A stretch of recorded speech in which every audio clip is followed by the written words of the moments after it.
My name is Shami Puri, and I'm a trustee of the Hurst Meadows Trust.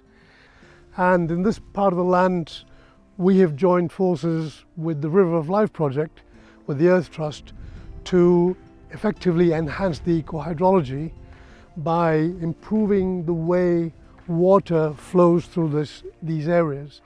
And by putting in these backwaters and some ponds, we can enhance the way in which the aquatic ecology can be improved.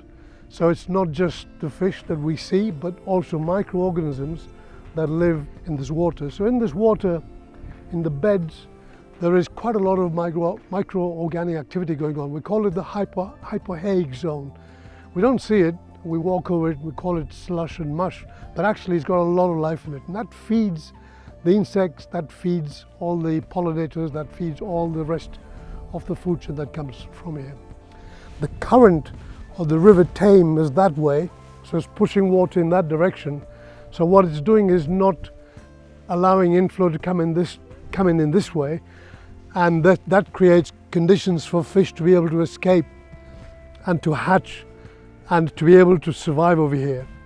So this is a typical backwater, but in addition to that, we've also constructed over there a series of ponds, and those ponds are slightly different because they create a different kind of an environment in which aquatic biodiversity can be enhanced. So biodiversity needs different kind of conditions, and under those conditions we'll have permanent reed beds, possibly, as there were here before. We'll have conditions for birds to nest in.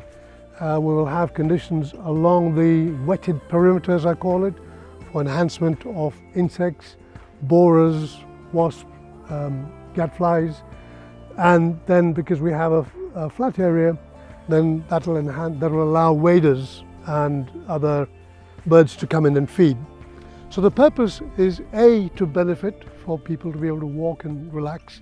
We have learned that there is an absolute essential need for people to be able to go away into these restful and peaceful areas, but at the same time we need to create conditions where we can have the biodiversity.